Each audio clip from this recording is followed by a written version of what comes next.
വലിയ സ്നേഹത്തോടെ ചെയ്യുന്ന കൊച്ചു കൊച്ചു കാര്യങ്ങൾ വലിയ സന്തോഷവും സമാധാനവും കൊണ്ടുവരും. ലോകത്ത് എന്തുതന്നെ വിലപ്പെട്ടതാണെങ്കിലും ഉറക്കം, സമാധാനം, സന്തോഷം എന്നിവയേക്കാൾ വലുതായി ഒന്നുമില്ല. ആർക്കു വേണ്ടിയും സ്വന്തം ഇഷ്ടങ്ങളും സന്തോഷങ്ങളും വേണ്ടെന്ന് വയ്ക്കരുത്. ഇന്ന് ജീവിക്കുക ഒരു രാജാവിനെ പോലെ. കാരണം നാളെ എന്നത് വെറും സങ്കല്പം മാത്രമാണ്. ഒരിക്കലും തോൽക്കാത്തവരല്ല, മറിച്ച് ഒരിക്കലും പിൻവാങ്ങാൻ തയ്യാറാകാത്തവരാണ് വിജയിക്കുന്നത്. മണ്ണിൽ വിരിയുന്ന ഓരോ ഇതളിനും സൂര്യനിൽ ഉള്ള പ്രതീക്ഷയാണ് അവയെ മുകളിലേക്ക് ഉയർത്തുന്നത്.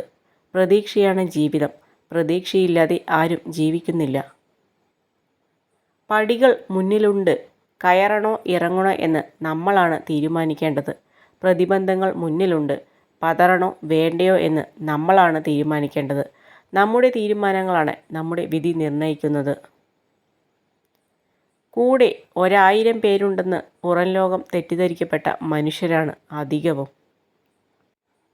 ലോകത്ത് ഒട്ടും അനുസരണയില്ലാത്ത 2 പേരാണ് ഉള്ളത്. ഒന്ന് ടെൻഷനും മറ്റൊന്ന് ഓർമ്മകളും.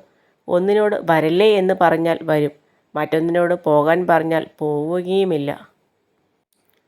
നിങ്ങൾ നിങ്ങളോട് തന്നെ ദിവസവും സംസാരിക്കുന്നതിൽ കൂടുതൽ നിങ്ങൾ മറ്റൊരാളോടും സംസാരിക്കുന്നില്ല. അതുകൊണ്ട് നിങ്ങൾ നിങ്ങളോട് തന്നെ ദയാലുവായിരിക്കുക. നിങ്ങൾ നിങ്ങളെ തന്നെ പിന്തുണയ്ക്കുക. അറിവും തിരിച്ചറിവും തമ്മിലുള്ള വ്യത്യാസം: അറിവ് എല്ലായിടത്തു നിന്നും കിട്ടും, എന്നാൽ തിരിച്ചറിവ് അനുഭവത്തിൽ നിന്ന് മാത്രമായിരിക്കും കിട്ടുന്നത്. സ്വന്തം ലാഭവും സന്തോഷവും മാത്രം മനസ്സിൽ കണ്ട് മറ്റുള്ളവരെ ഇഷ്ടപ്പെടുന്നതിന് സ്നേഹം എന്നല്ല പറയുന്നത്. അതിൻ്റെ പേരാണ് സ്വാർത്ഥത. നമ്മളെ വെറുക്കുന്നവരുടെ മുമ്പിൽ സന്തോഷമായിരിക്കുക. അത് അവരെ കൊല്ലുന്നതിന് തുല്യമായിരിക്കും. നമ്മുടെ ചിന്തകളാണ് നമ്മെ നയിക്കുന്നത്. വിജയകരമായ ജീവിതത്തിന് വസ്തുനിഷ്ഠമായ ചിന്തയാണ് വേണ്ടത്. നമ്മുടെ ചിന്തയും ഭാവനയുമാണ് നമ്മുടെ വഴികാട്ടികൾ.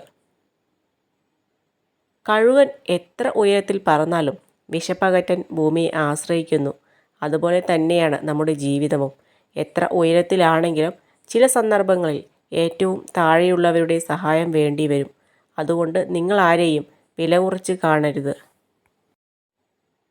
മനസ്സ് വല്ലാതെ തളർന്നിരിക്കുമ്പോൾ നമ്മളെ ഇഷ്ടപ്പെടുന്ന ഒരാളുടെ വാക്ക്, അല്ലെങ്കിൽ ഒരു നോട്ടം, അല്ലെങ്കിൽ ഒരു പുഞ്ചിരി, അതുമതി എല്ലാം മറക്കാൻ.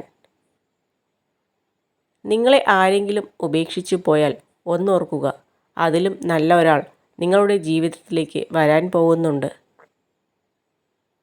നിങ്ങൾ മറ്റുള്ളവരെ അളക്കാൻ ഉപയോഗിക്കുന്ന അതേ അളവുകോൽ തന്നെ മറ്റുള്ളവർ നിങ്ങളെയും അളക്കുമെന്ന് ഓർക്കുക.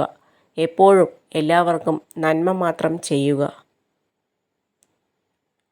ജീവിതം ചിലപ്പോൾ കരയിലേക്ക് അടിച്ചു കയറുന്ന കടൽ തിരമാല പോലെയാണ്. ചിലപ്പോൾ ചിരിപ്പിക്കും, ചിലപ്പോൾ വേദനിപ്പിക്കും, മറ്റു ചിലപ്പോൾ നമ്മെ ഒരുപാട് ചിന്തിപ്പിക്കും. ചില സമയങ്ങളിൽ ദൈവം മനഃപൂർവ്വം നമ്മെ ബുദ്ധിമുട്ടുള്ള സാഹചര്യങ്ങളിൽ എത്തിക്കുന്നു. അതുവഴി നമ്മൾ അന്ധമായി വിശ്വസിക്കുന്ന ആളുകളുടെ മുഖത്തെ മുഖംമൂടി കാണാൻ കഴിയും.